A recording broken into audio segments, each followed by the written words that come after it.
Welcome to the Productivityist Podcast. Meal planning is important because it prevents us from being a disappointed wreck when dinner time comes around and we have no clue what to make, or even if we have the ingredients to make the meal.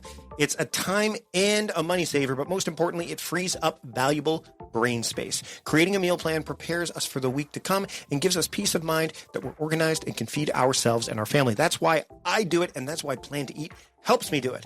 Your subscription includes access to the Plan to Eat website and fully featured mobile apps on iOS and Android.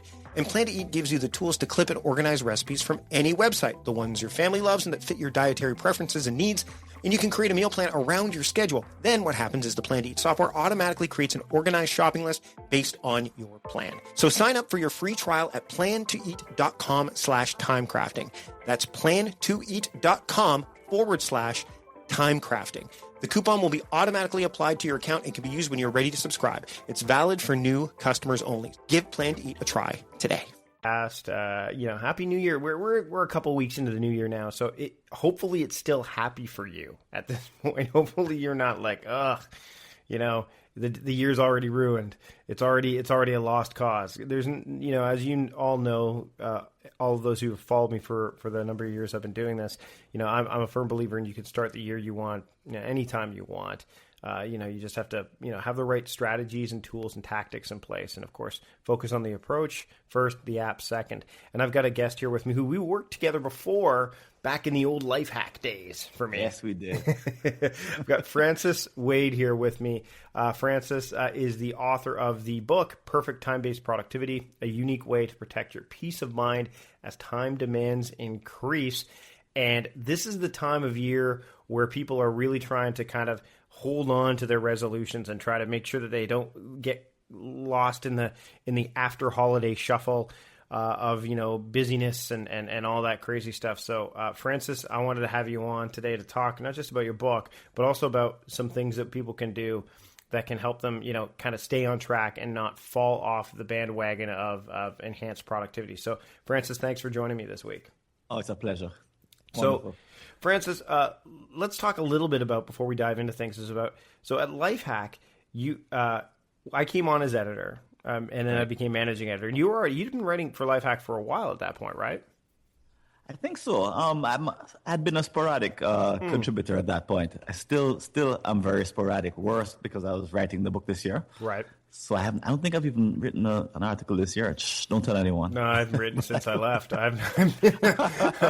was kind of like, okay, I'm out. Not that there's anything wrong with Lifehack. It's just, it's just like things shift. Time is, like you said, it's time is the currency that most people don't realize is currency. I mean, it does run, when you've spent it, it's gone. Unlike regular currency where you can't necessarily earn it back, and be comfortable again. One of the things that right, I took made a strategic decision to take that time that I would have put into Lifehack articles and put it into the book. Well, that's what you want to do. Now, and we were talking about this before we started recording, but I'm very much a task over time type of person. I'm not. Mm-hmm. I'm not saying, hey, don't pay attention to time. But I think what happens is a lot of people pay so much attention to the when that they lose focus, not so much on the what, but the why, and maybe even the how a little bit. But your book talks about time-based productivity, which I found compelling because first I was ready to have a fight. And then, but you make some really good points, especially for people who are so used to dealing with time as a ruling force as opposed to a guiding force. So can you, I know we wanted to touch on some key points, but why did you decide, why did you kind of decide to go down the road of time-based productivity in terms of, as opposed to like the old David Allen, next action lists and stuff like that? What is time-based productivity and how do people get to be perfect with it? I'll answer that question at the very, very end. Okay. But the reason I got into it is because of failure. Right. So and this is my own failure. So I used to teach a time management program back in the early 2000s. And I had one of those moments when I took the course to Jamaica from where I was living at the time in Florida. And people said they loved it. My mom did it. And she said, yeah, it was pretty good. I visited about 3 months afterwards and I asked her, just in passing, how much of it are you using? She said, oh, none of it. I said, none of it? She said, no, that's not for me. That stuff is for other people. I'm retired. And, it stopped me in my tracks. And as I started to watch other people try to use what I had taught them, and as I saw them struggle, I realized what I was teaching and the way I was teaching wasn't working. Because what I was giving them, basically it skipped over 3 very important things. But the first one it skipped over is the fact that every single person already has a system, a way of managing their productivity, something they develop when they're actually in their early teens. See, we develop the idea of time. We learn what time is all about when we're about 8 or 9. Somewhere around 9 or 10, we start to develop habits, practices, and rituals to manage ourselves. And those practices and habits actually last us well into our early adulthood. For some people, their entire life. And when I was teaching my program, what I learned was that I was ignoring the fact that they were coming in with something already in place. And when you do that, like my mother, you tend to reject anything that is too hard to learn. Mm. So my failure got me into time-based productivity. It had me ask, how come I was failing in giving all this good advice? Because the good advice seemed to make sense to me. Yeah, it's tricky because you and I both teach and coach and talk about this stuff, and it's definitely a stumbling block I come across where people say, well, why do I need to capture everything? I mean, I've been doing fine so far, and I found that the way I'm able to do this with people when it comes to like breaking those patterns, and the thing is, some of the stuff, one of the things I've learned is that some of what they brought to the table is exactly what they need. It's just tweaking, right? But right. But for me, I've found, because you and I probably could talk about horizons of focus and Scrum and Agile and all that stuff, and this would be like an 8-hour podcast. But when it comes to talking to somebody else who's just been making a laundry list every day of what they need to do, you have to find other ways to connect. And for me, it's always been trying to get them to. It's through metaphor, like through hey, and I've talked about this before, like.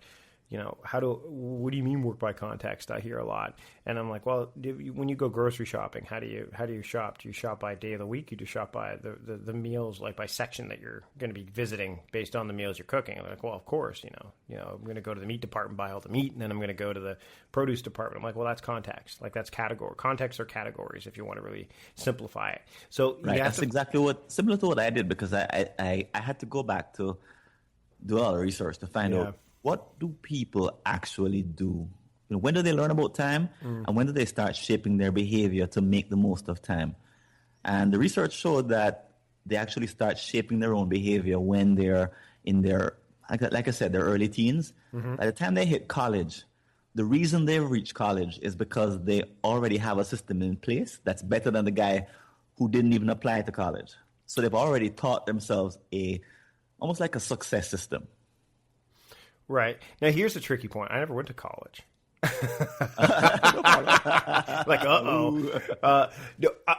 the thing is that, like you said, every system is somewhat subjective, right? Because when I left school, I was working as a radio DJ at a local college, and then that job ended. So basically, I stayed because the job was great, and I loved the job, and I loved it didn't feel like work to me. Maybe that was my system. I wanted to do stuff that didn't feel like work, and I knew that way back when. And then when I started working for Costco, which is when the contracts ran out of the campus station, the college station rather, that's when that's when I really developed my system, or revisited it. I had one obviously going through school, but I had to really hone in on it once I became a department manager and stuff. You have to develop something. You have to develop a framework, otherwise you're lost. But one of the things that you're like a MacGyver. Exactly. Yeah. Exactly. We all are, actually. Well, yeah, and I mean back then there were no iPhones and Palms and stuff. It was me and a daytimer and my highlighter and different color pens and stuff, and trying to figure out how to make this highlighter color meant this and this highlighter color meant that. But one of the things that and you're a father, right? You've got kids, right? No, I don't actually.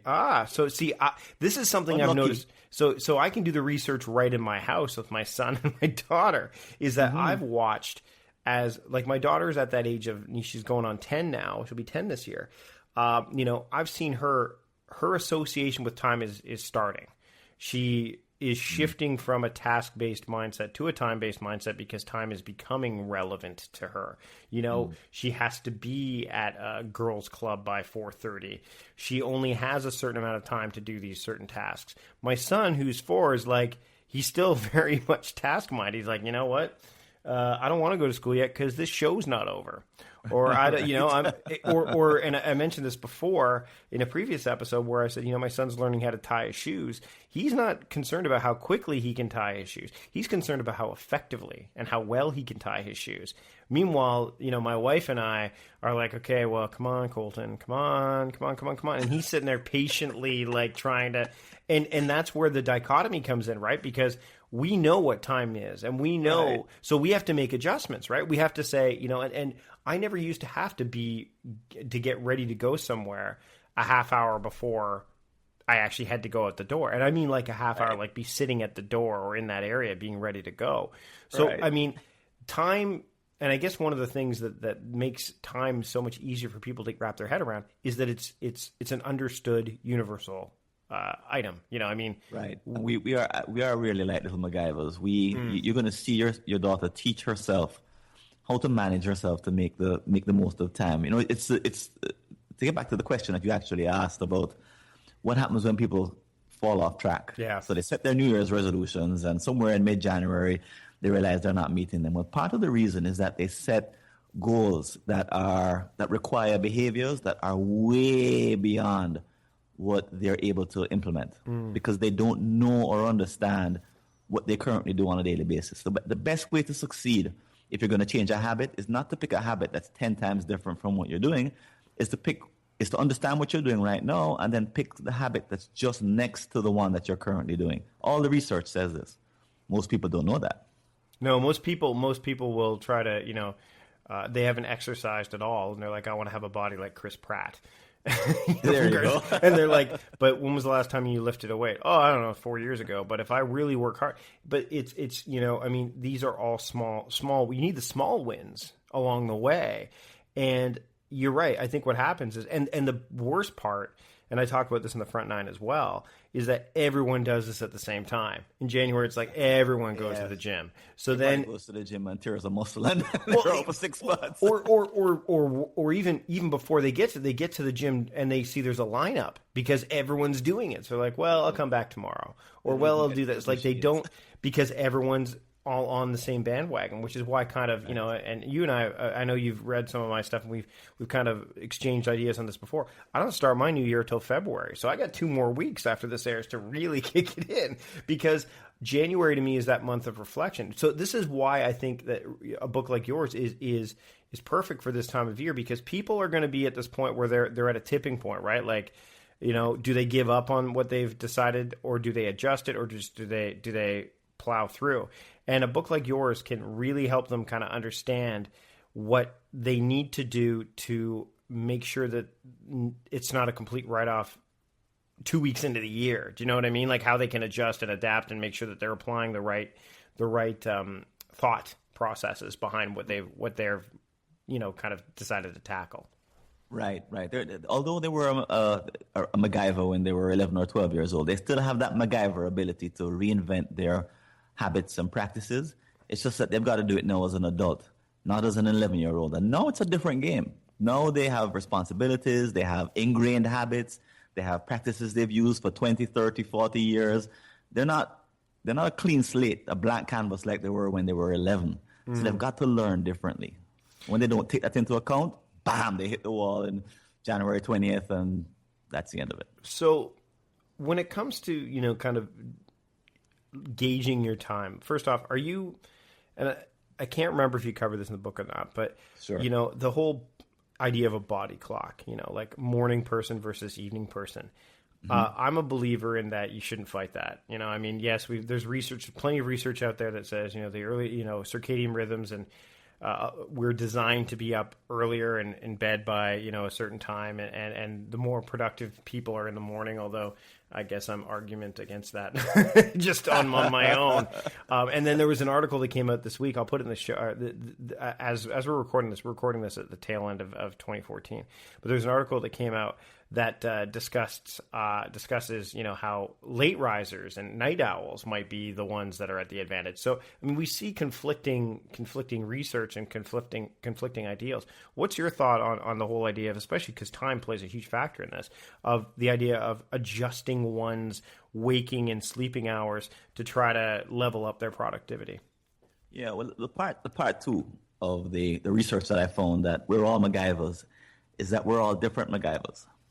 So when we're 11, 12, 13, 14, we all invent these systems for managing ourselves that are all different. And the reason is that there's no common playbook. So it's not like going to football practice, to Pop Warner and all learning how to play football at the same time in the same way and learning how to play effectively using the same methods. We're all self-taught. So because we're all self-taught, we all end up with systems that are different from each other. So 3:30, that's the time I got up this morning. That's fine for me. Doesn't work for you. And you shouldn't try to follow me. You shouldn't do what I do just because I put it in my book or write it on a blog or say that it really works for me. You should instead say, so what?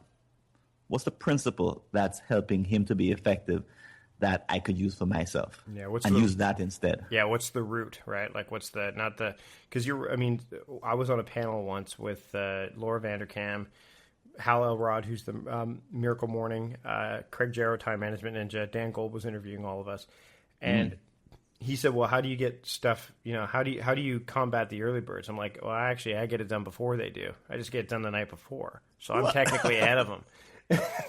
There's no argument to that. I'm so organized that I get it done the night before. It's like I get it done the night before. I'm in bed when I'm already 3-4 hours ahead of them because I did it the night before.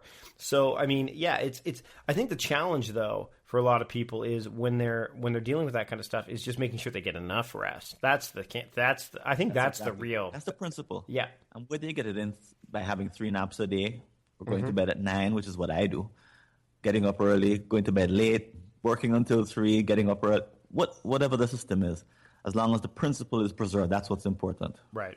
Now, in the book, you've got the 4-step approach, right? The kind of like, do you want to give a quick, I know, obviously we want to sell books, so we're not going to give away the whole 9 yards, but you've got a 4-step approach that kind of, you've already kind of, the people, like you said, they've already built in. So do you want to kind of, I know you've already started to cover a couple of them, but you want to dive in a little bit deeper?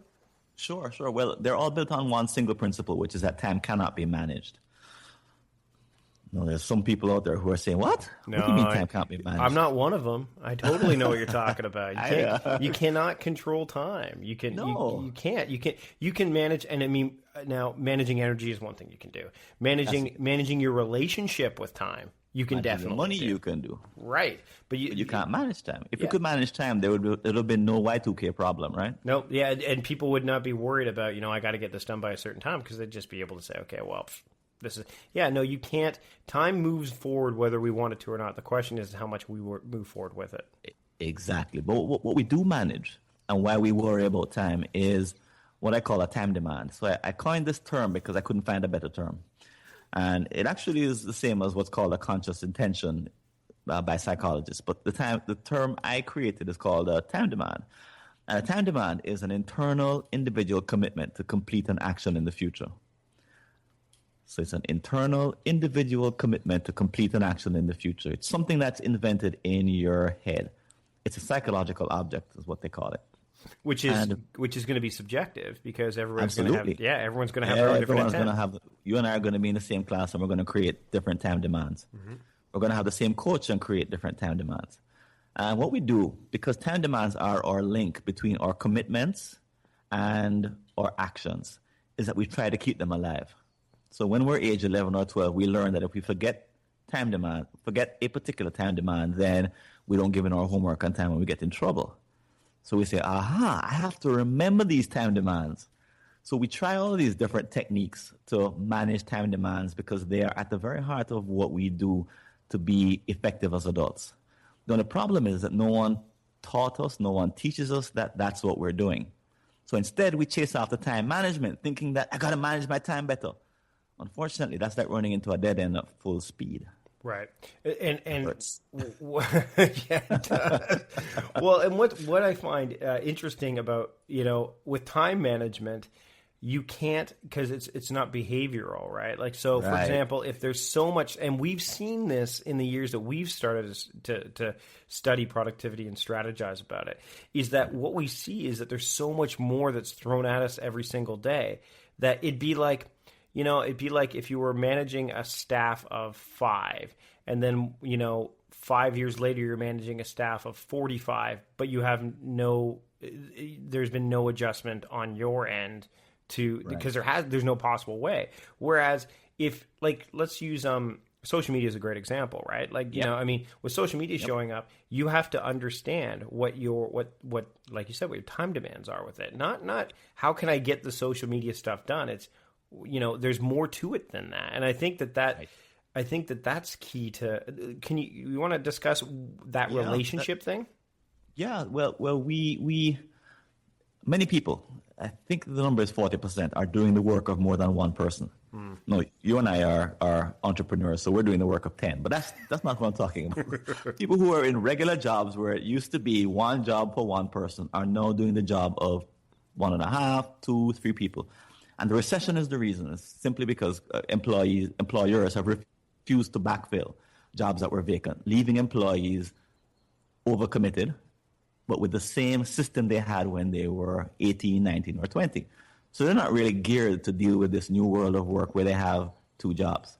But if you take the idea of them managing time demands and the idea that they put together a way of managing time demands when they were young, the first question is, how do you help someone to understand what their current system looks like before making any changes? How do you help them to evaluate their current habits, practices, and rituals? And that's what a big part of my book is all about, giving people a systematic, step-by-step, easy, answer some questions, but you've got to learn some stuff before you do the evaluation. And what pops out at the end is a profile of your current skills, or in other words, a profile of your system for success at managing time demands up until that point in your life. Yeah, see, what I like about this versus, the typical go, go, go, do is that there's a reason behind it. The reasoning is there. The like you said, the profile helps you you get to look inward as opposed to outward for solutions. And that, which is what we need to do. Yep. Yeah, absolutely. Because we're little MacGyvers. Yep. Well, that's just it. We all know. I mean, and the thing is, only we know. Our strengths may be apparent on the outside, but we really know what we're good at. I found that when I tried to tell people what to do, this is when my mom was in my course. It didn't work because I would try to tell everyone, a class of 40 people, you all need to do the same thing. Mm-hmm. No, they would nod politely and then 2 days later go back to whatever they were doing because it was just unrealistic, too hard. And it also ignored their success system, their little MacGyver energy that was put into developing their own current profile. The good thing is... Have you ever, by the way, if you want to get a different reaction other than polite shaking of heads, suggest that they don't check email first thing in the morning. That you get a totally different reaction when you tell people hisses and boos. And but you're right. Like, there's no... That's the thing is that, I've learned, and this has been especially apparent over the past few years, is that the approach is definitely more important than the other, but everyone's approach is going to be different. And I can't go into a sales workshop that's, a workshop that's driven by people who do customer service and say, so you need to not check email as often as you do, because they're going to say, but our job is to deal with email. Like, you're telling us not to do our job, which is not what I'm saying. But it's not what I'm saying. But because, like you said, first off, they already have their system in place, and because it's learned behavior, right, there's no way for me to. I mean, it'd be like, it's trying to bend steel, and try to break an ingrained habit that's already producing results for them.